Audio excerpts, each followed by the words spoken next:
Let's address the elephant in the room, shall we? These big grills.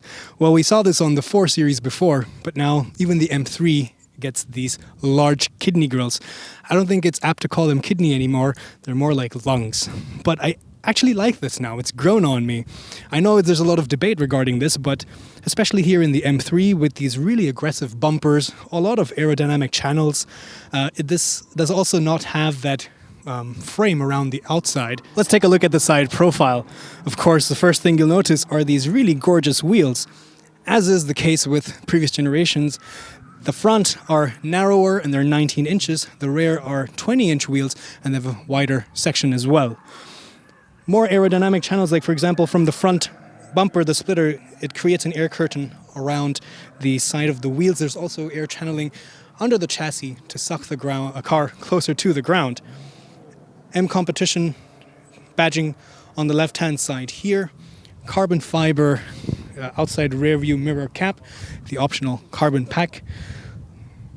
Black skirts for the sides and a very sharp crease here for the design line. On the boot lid, we have a carbon fiber spoiler, very subtle, but of course, since it's in carbon fiber, it does stand out.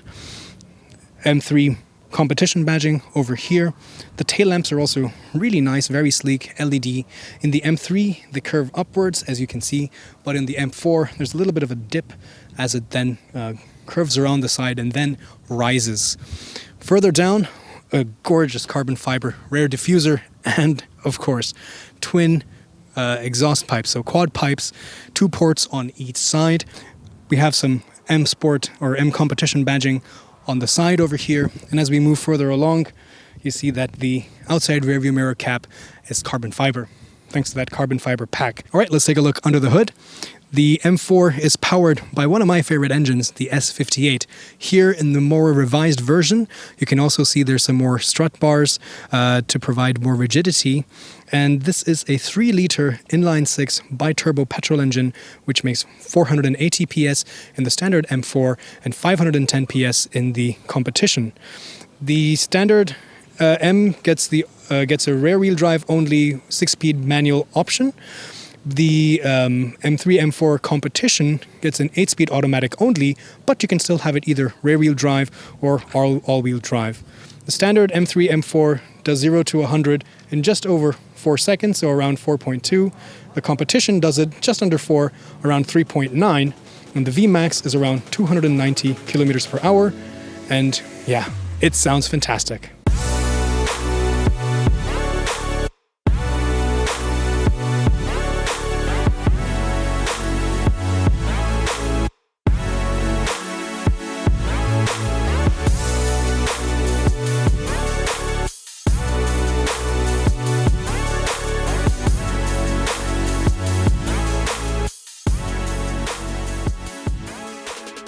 Let's take a look inside. Of course, the main difference with the M4 and the M3, first thing are the window frame, or the lack thereof actually, because as a coupe, you don't get any window frame. But the door is long and it still has that tight, taut, well-engineered, solid build quality that we know from BMW.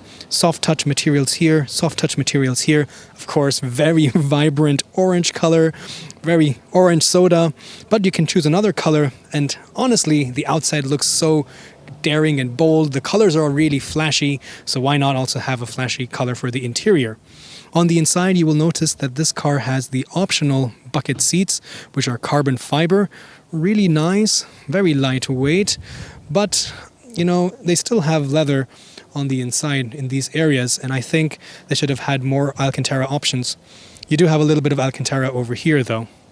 The seat, however, is still adjustable electronically, and it still even has a couple memories. To be honest, I would have liked a little bit more, to feel a little bit more special. I wish it was a little bit fresher. This is very BMW, which is not a bad thing, don't get me wrong, but it doesn't feel as different. So the front and the outside, the way they've made that completely new, and it's so radical, that does not translate on the interior, in my opinion.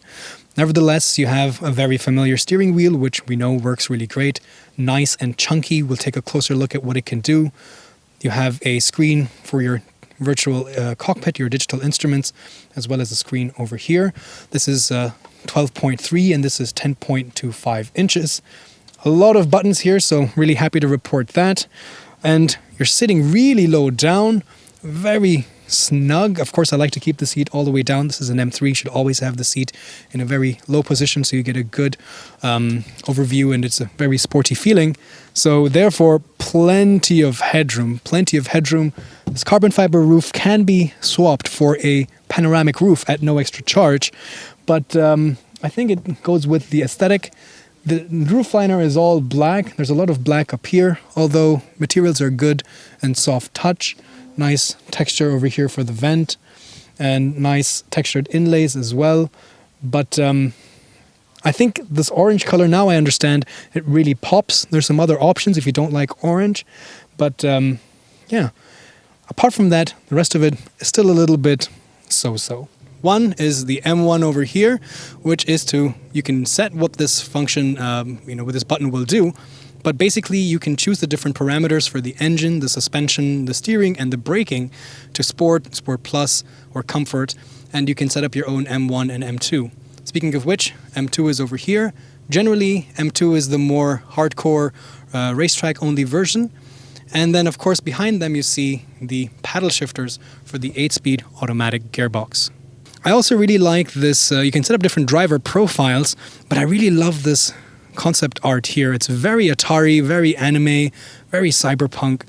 What do you guys think? It looks really cool. And overall, yes, we've been driving for a while now. We've been getting really terrible numbers, 17.4. But in reality, we've been pushing it really hard.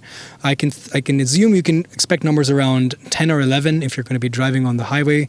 It really depends. But being the M3, when you drive with a spirited right foot, the numbers are going to be pretty terrible. Being an M car, one of the cool features of this new version or this new generation is this M Drift Analyzer. So you can click on this and you can activate this and it will tell you, for example, how many drifts you made, how long you held each drift, what was the length or how long in terms of distance, as well as the angle of the drift. You can also change, and this is really like magic, you can change the traction control, the special M traction control, from 0 all the way up to 10. And this is with zero intervention, where a novice like me is just going to spin the car. And we were drifting out here on the skid pad, and I could see a huge difference when I turned it up to, for example, 6 or 5, or even up to 8. The car just makes you feel like a drift god because it controls the engine speed. So it doesn't do any of the ESP kind of controls. It's basically just the throttle control. But pretty useful feature. It also has a lap timer. So again, really useful features for the track. All right, let's take a look in the back seat. 510 horsepower, but still 4 doors. So you gotta love that. Getting inside is not that difficult, to be honest. I mean, the roof is not as high as, of course, in like the X3, but it's still a very functional sedan, very 3 Series. The seat is set to my driving position. I'm 5'8", or about 1.73 meters. I have enough leg room to just about slide my feet under the front seat, although they're touching. Knee room is not too bad. In fact, if you have the bucket seats, because they're so thin, there's a little bit more room. But I would say if you're not going to be doing track days all the time, the standard sport seats are at least comfortable enough for longer journeys. Headroom is plenty. Of course, I'm sitting at the edge, but if you kind of lean towards the right a little bit, then you get plenty more. I have my own dedicated, or rather the rear has its own climate zone. Both these seats have heating. There's a lot of options for these features, so it really depends on the configuration that you choose. A couple USB-C ports as well. Door pockets on the side, as you can see, with some ambient lighting, that silver inlay. And back here, the middle has a nice perforated finish. Pretty good bolstering on the side here as well to keep the occupants in place, as they should be if you're going to be driving spiritedly on a racetrack. Isofix points for the outside 2 seats only, and a ski hatch, but no center armrest. But at least there is a 3rd seat here in the middle. Well, another benefit of having these carbon fiber bucket seats is that because of these openings and the fact that it's a lot slimmer than the standard sport seats, I have a little bit more knee room. Like I said, I'm 1.73 meters, or about 5'8". So I have enough knee room. I don't have so much space to slide my feet under the front seat, of course, because it's so low. But yeah, it's a small win. The trunk capacity of the M4 is 440 liters. It's a pretty usable space, but still, it's 40 liters less than the M3.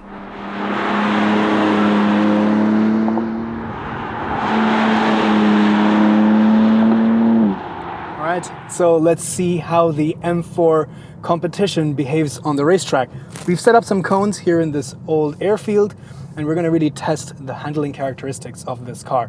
But let's also keep in mind that because the M3 competition, well, the M3 and the M4, both of them share the same platform, so the wheelbase is the same, the drivetrain, powertrain are all the same, really.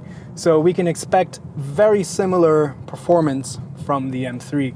So in conclusion, we can kind of, combine these two and to understand how this new 6th gen M3, M4 behave.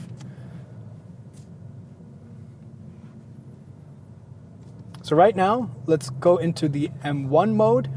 So here we can see that the engine is in sport, the steering is in comfort, the braking is in comfort, and the gearbox is also, it's in 3 mode. So basically it's going to shift up as late as possible and maintain the gear and shift down as early as possible to give the most throttle response. Let's do a simple lap to just get used to the track, a sighting lap. Already I can tell you that this car handles so neutrally. Even with just rear wheel drive, there's plenty of traction. Steering is also really great. Right now it's in comfort mode, but we can see even the suspension is in comfort. So being an airfield, as you can imagine, there's a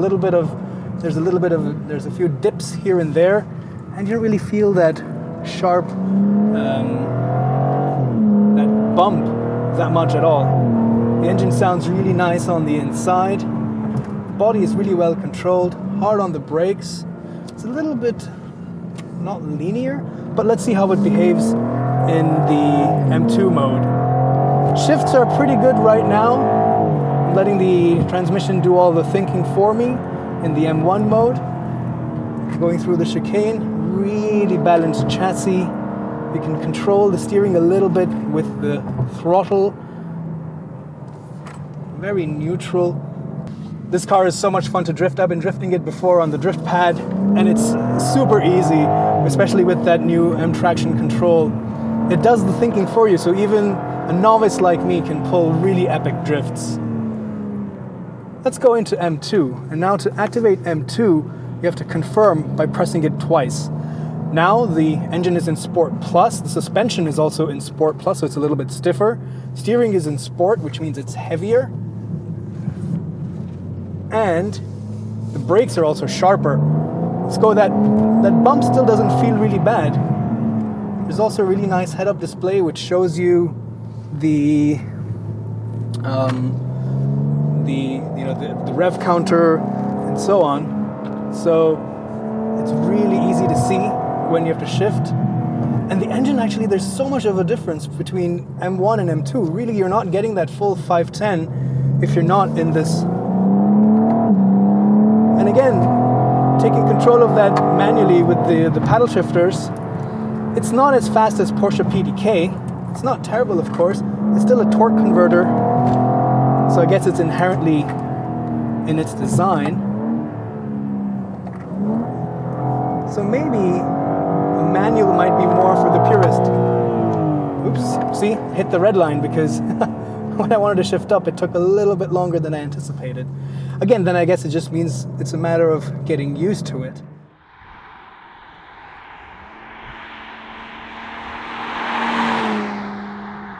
All right, we're here in the Autobahn with the M3 competition. Let's put our foot down because it's unrestricted. We're gonna push the M1 button, floor it, go to the high-speed lane, Bam! That's 180, 190 right there. This engine is a gem. It's so energetic. It's so lively. This is not the X-Drive, the four-wheel drive. It's just rear-wheel drive. But that M-Active differential just grips and goes. There's so much traction. Oh, and this engine is so reactive. There is no turbo lag. That's just a rumor these days, especially here in BMW M performance cars. And even though this is not necessarily that quick, you know, the noise insulation is not too bad. The suspension is also fairly soft. Of course, I'm in M1, so the suspension is in the full comfort mode. And this is actually kind of good for high speed because it doesn't feel very jiggly. It's a little bit more composed because of that compliance. The engine sounds great on the inside. So definitely, true to its predecessors, the 6th gen is also an Autobahn missile.